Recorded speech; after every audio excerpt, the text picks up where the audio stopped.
Hello everyone, welcome back to Telugu ఉద్యోగ సందేశాలు YouTube channel. ఎవరైతే సెంట్రల్ గవర్నమెంట్ జాబ్ ఆపర్చునిటీ కోసం వెయిట్ చేస్తున్నారో వారందరూ good news guys. Assistant administrative officer అనే పొజిషన్కి అఫీషియల్గా ఎల్ఐసి నుంచి నోటిఫికేషన్ అయితే రిలీజ్ అయింది. ఎటువంటి ఎక్స్పీరియన్స్ లేకుండా ఆంధ్రప్రదేశ్ అండ్ తెలంగాణ ప్రతి ఒక్క మేల్ అండ్ ఫీమేల్ అభ్యర్థులు అందరూ అప్లై చేసుకునే job notification. So assistant administrative officer notification almost 3 years తర్వాత మనకైతే రావడం జరిగింది. ఈ జాబ్ కోసం అయితే చాలా మెంబర్స్ అయితే వెయిట్ చేస్తుంటారు. చాలా డిమాండ్ ఉన్న జాబ్ అని చెప్పుకోవచ్చు. ఎందుకంటే ఫ్రెషర్‌కి ఆల్మోస్ట్ 1,26,000 సాలరీ నెట్ అంటే మామూలు విషయం కాదు కదా! సో గ్రాడ్యుయేషన్ పూర్తి చేసుకొని ఖాళీ ఉన్న వాళ్ళకి ఇంత సాలరీతో ఏ జాబ్ లేదు. మనకు గ్రూప్స్‌లో కూడా ఇంత సాలరీ అయితే లేదనమాట. సో ఐఏఎస్, ఐపీఎస్ ఆఫీసర్స్‌కి కూడా అంత సాలరీ అయితే లేదు. సో మంచి జాబ్ చెప్పుకోవచ్చనమాట. సో ఈ వీడియోలో ఈ నోటిఫికేషన్ సంబంధించి క్లియర్ కట్ కంప్లీట్ ఇన్ఫర్మేషన్ అయితే నేను డిస్కస్ చేయబోతాను. వీడియోని స్కిప్ చేయకుండా ఎండ్ వరకు చూడడానికి ట్రై చేయండి. చిన్న రిక్వెస్ట్ గైస్, వీడియో నచ్చితే వీడియోని లైక్ చేయండి, అలాగే షేర్ చేయడానికి ట్రై చేయండి. అలాగే మన ఛానల్ ఇంకా సబ్స్క్రైబ్ చేసుకున్నామంటే వెంటనే ఛానల్ సబ్స్క్రైబ్ చేసుకొని పక్కన ఉన్న బెల్ ఐకాన్ ఆల్ అని యాక్టివేట్ చేసుకోండి. So guys, without any delay let us jump into the official notification. So official notification మనకు life insurance corporation of India నుంచి రావడం జరిగింది గైస్. సో ముందుగా ఏంటంటే ఈ లైఫ్ ఇన్స్యూరెన్స్ కార్పొరేషన్ ఆఫ్ ఇండియాకు నేనైతే ఇంటర్వ్యూ అయితే ఇవ్వడం జరిగింది. ఇదే పొజిషన్‌కి అసిస్టెంట్ అడ్మినిస్ట్రేటివ్ ఆఫీసర్ నేనైతే 2013లో ఎగ్జామ్ రాశాను. అలాగే రిటర్న్ క్లియర్ అయ్యాను. ఇంటర్వ్యూ వరకు వెళ్ళాను. బట్ అన్‌ఫార్చునేట్‌లీ నాకు జాబ్ అయితే రాలేదు. బట్ ఒకవేళ జాబ్‌లో చేరుంటే మాత్రం ఈరోజు చాలా మంచి పొజిషన్‌లో అయితే ఉండేవాడిని. ఎల్ఐసీలో ఒకవేళ స్టిల్ గవర్నమెంట్‌లో ఉండుంటే గాని. So but yeah! Professional career side. So ఇప్పుడైతే ఈ నోటిఫికేషన్ గురించి డిస్కస్ చేసుకుందాం వితౌట్ ఎనీ డిలే. సో మనకు అసిస్టెంట్ అడ్మినిస్ట్రేటివ్ ఆఫీసర్ ఎల్ఐసి నుంచి రావడం జరిగింది. దీనికి సంబంధించిన వెబ్‌సైట్ లింక్ కూడా మన యూట్యూబ్ వీడియో డిస్క్రిప్షన్ అలాగే టెలిగ్రామ్ ఛానెల్‌లో పేస్ట్ చేస్తాను. అక్కడి నుంచి క్లిక్ చేసి ఇలా పేజ్ ఓపెన్ అవుతుంది. సో ఈ పేజ్ ఓపెన్ అయిన వెంటనే రిక్రూట్మెంట్ నోటిఫికేషన్ జర్నలిస్ట్‌కి సంబంధించి ఇక్కడ నోటిఫికేషన్ దిగా డౌన్‌లోడ్ చేసుకోండి. ఓకే. సో నేను ఇప్పుడు డౌన్‌లోడ్ చేస్తున్నాను. డౌన్‌లోడ్ అయిపోయింది. సో డౌన్‌లోడ్ అయిన తర్వాత వెంటనే దాని గురించి డిస్కస్ చేసుకుందాం.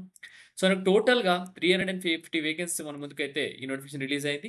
అసిస్టెంట్ అడ్మినిస్ట్రేటివ్ ఆఫీసర్ జర్నలిస్ట్ అనే పొజిషన్‌కి ఓన్లీ ఇండియన్ నేషనల్స్ మాత్రమే అప్లై చేసుకోవచ్చు. ఇది 32nd బ్యాచ్ అని క్లియర్‌గా మెన్షన్ చేయడం జరిగింది. సో టోటల్‌గా 350 వేకెన్సీస్‌లో కరెంట్ ఇయర్ వచ్చేసి 341 వేకెన్సీస్, బ్యాక్‌లాగ్ 9 వేకెన్సీస్‌తో పాటు మనకు 350 వేకెన్సీస్‌తో మనకు నోటిఫికేషన్ రావడం జరిగింది. సో క్యాష్ వైస్ వేకెన్సీస్ కూడా ఇక్కడ ఇచ్చారు. అది కూడా ఒకసారి చూసుకోండి. ఓకే.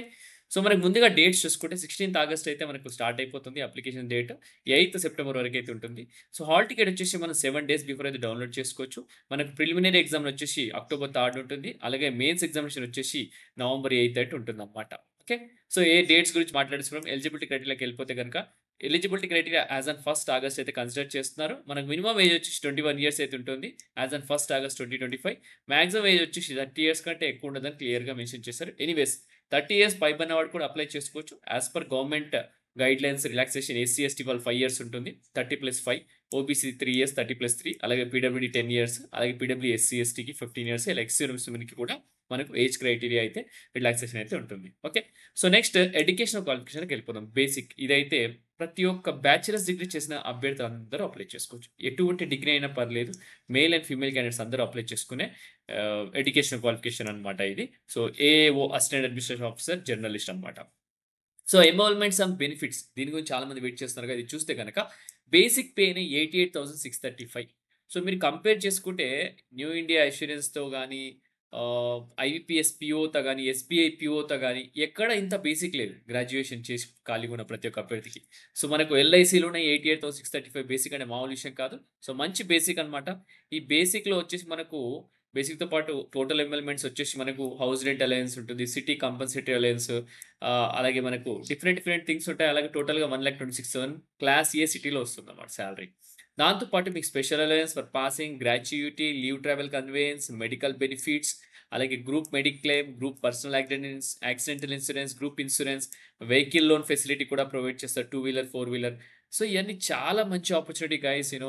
అసలు ఎల్ఐసి ఏఓ అంటే ఒక ఆహ్, చాలా మెంబర్స్‌కి డ్రీమ్ జాబ్ అని చెప్పుకోవచ్చు. ఎందుకంటే జస్ట్ అడ్మినిస్ట్రేటివ్ డిపార్ట్‌మెంట్‌లో ఉండి ఎల్ఐసి పాలిసీస్ ఏవైతే ఉంటాయో దానిపైన సంతకాలు పెట్టాల్సుంటుంది. జస్ట్ చెక్ చేసుకోవాలా. డెవలప్‌మెంట్ ఆఫీసర్స్ తీసుకొచ్చిన అప్లికేషన్ తీసుకొని మీరు దాన్ని ఫార్వర్డ్ చేయాల్సుంటది. క్లెయిమ్ సెటిల్‌మెంట్ చేయాల్సుంటది. అడ్మినిస్ట్రేటివ్ ఆఫీసర్ అన్నమాట. ఓకే.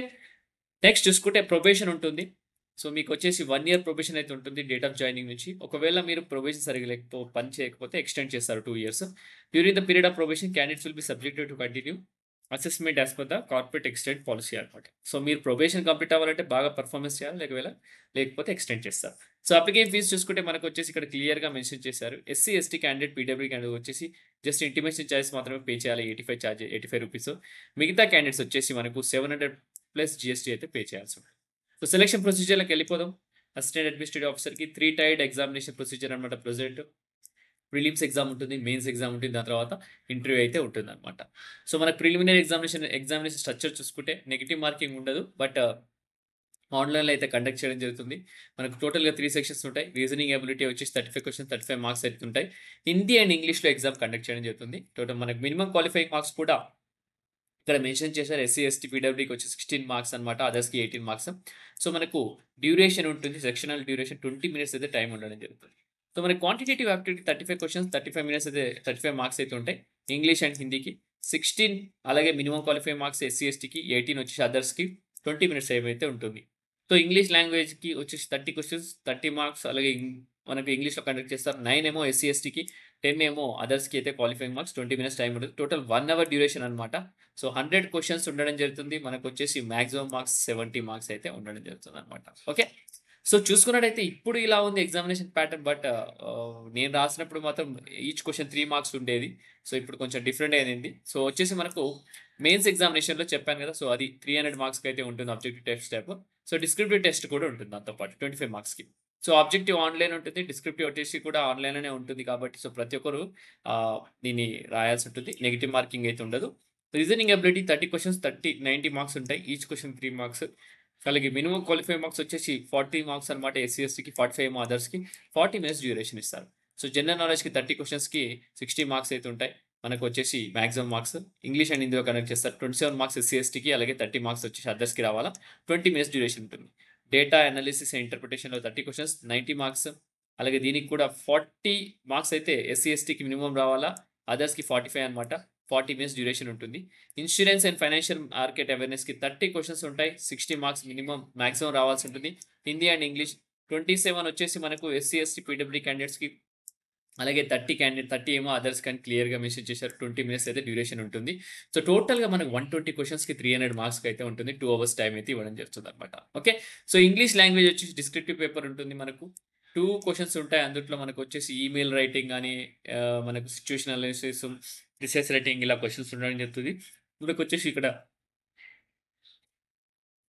25 మాక్సిమం మార్క్స్ అయితే ఉంటాయి ఇంగ్లీష్‌కి ఇక్కడ చూసుకున్నట్టయితే. 9 ఏమో మినిమమ్ మార్క్స్ అయితే ఎస్సీ, ఎస్టీకి, 10 ఏమో అదర్స్‌కి అని క్లియర్‌గా మెన్షన్ చేశారు. 30 మినిట్స్ అయితే టైమ్ ఉండడం జరుగుతుంది. సో ఇది అనమాట మెయిన్స్ ఎగ్జామినేషన్. మెయిన్స్ ఎగ్జామినేషన్‌లో డిస్క్రిప్టివ్ అయిపోయిన తర్వాత మీకొచ్చేసి సెలెక్ట్ అయిన ప్రతి ఒక్క అభ్యర్థిని ఇంటర్వ్యూకి అయితే పిలవడం జరుగుతుంది. సో ఇంటర్వ్యూలో గనక సెలెక్ట్ అయ్యారంటే జాబ్ అనమాట. ఫేజ్ 3 ఇంటర్వ్యూ అనమాట. 60 మార్క్స్‌కి ఉంటుంది. ఇక్కడ క్లియర్‌గా మెన్షన్ చేశారు. మనకు టోటల్‌గా interview marks or qualifying marks EWS, unreserved OBC వచ్చేసి 30 అనమాట. ఎస్సీ, ఎస్టీ, పీడబ్ల్యూడీకి 27 మార్క్స్ అనమాట. ఓకే. సో ఇంటర్వ్యూలో కూడా మనకు క్వాలిఫైయింగ్ మార్క్స్ అయితే ఉంటాయి. సో ప్రతి ఒక్కరు అప్లై చేయాల్సిన జాబ్ నోటిఫికేషన్ చెప్పుకోవచ్చు. మీకు కావాల్సిన ఇన్ఫర్మేషన్ అయితే ప్రొవైడ్ చేశాను. సో అస్సల దీన్ని మిస్ చేసుకోకుండా ప్రతి ఒక్కరు అప్లై చేయండి. ఈ ఆపర్చునిటీ మిస్ చేయకండి. సో మంచి జాబ్ ఆపర్చునిటీ. సో వీడియో ఇంతటితో ముగిస్తున్నాను గైస్. నెక్స్ట్ వీడియోలో ఇంకా మంచి కంటెంట్‌తో మంచి వీడియోతో రావడానికి ట్రై చేస్తాను. Thank you for watching the video guys. Have a great day.